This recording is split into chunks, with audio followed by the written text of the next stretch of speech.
So hello guys, ayan po. So ngayon guys, nagpasyal kami guys. Ayan, pumunta kami sa parke. Ayan po. Hindi po namin akalain na sobrang dami po ng tao. Ayan po. So ano po talaga, hindi po talaga kami nagsiselebrate ng Pasko. Ang amin ay kasi day off po ng partner ko, kaya may time po kaming gumala na sabay-sabay. So ayun po, napakadami po ng tao. Tsaka medyo makulimlim din po.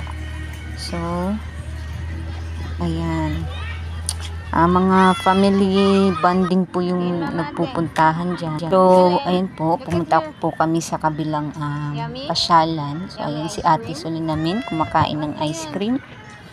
Ang laging hinahanap, ice cream. Yun, may nakita siyang lobo na nabitawan ng bata, sumabit sa puno po. So ayan po, sobrang dami din po ng tao dun sa kabilang kanto. So ayan po guys, nakita ko po na may po sila, mga maliliit na tinda-tinda po. So ayan po, panoorin nyo na lang po.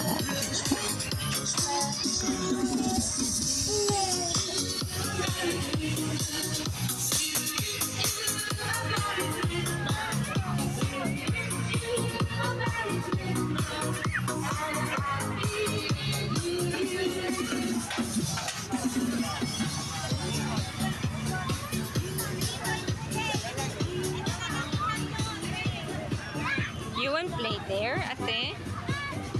Huh? You want play? Ayan si ate po, tinuro po niya yung palaruan.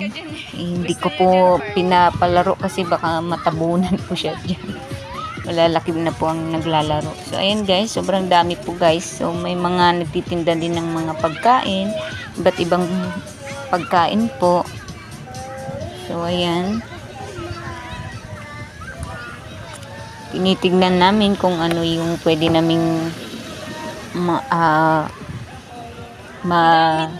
mailaro guys. So ayan, nahirapan na po ako na magsalita, pasensya na guys.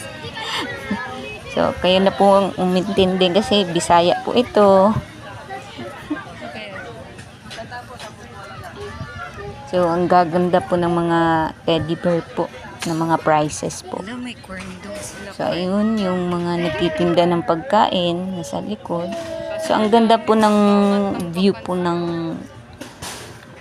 lugar po kung saan kami pumunta. Yan, napaka-aliwalas po.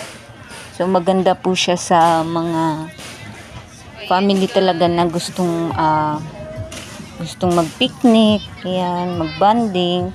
Sulit po dito guys. So libre lang din, walang bayad.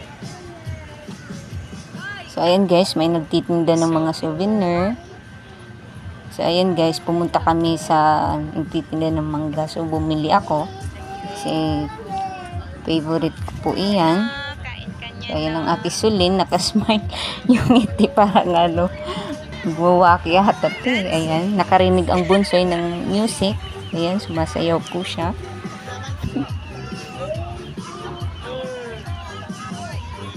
So, ganyan lang po ginagawa namin guys, lakad-lakad para exercise na din. So guys, don't forget to subscribe to my YouTube channel and paki-like na din po. Salamat po ng napakarami. So ayan po guys yung view niya. So may nagpapalipad ng ng saranggola or kites. So ayan. So pwede magtakbo-takbo ang mga bata dito kasi malaki yung playground niya guys. Paggabi na guys, so ayan, lalong dumadami po yung tao na nagsidatingan. Yan po. Sobrang dami po talaga guys. Tsaka una po namin itong kumala na ganito po guys.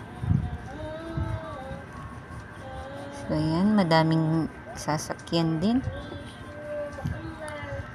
So kitang-kita po ang parke. So ayan. So, kanya-kanya pong dala ng mga pagkain.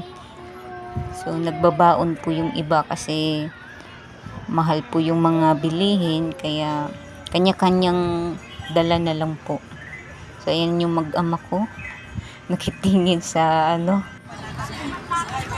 And guys, lumipat kami. Ayan. So, naghanap kami ng matambayan. Ayan, nasa damuhan po kami. So, ayan pong view namin paggabi na. So, yung mga anak ko, ayaw pa talaga umuwi. Gustong gusto nila dyan. So, ayan. Sobrang happy po namin kasi nakabanding po kami magpamilya. So, thank you for watching guys. Yun lang po.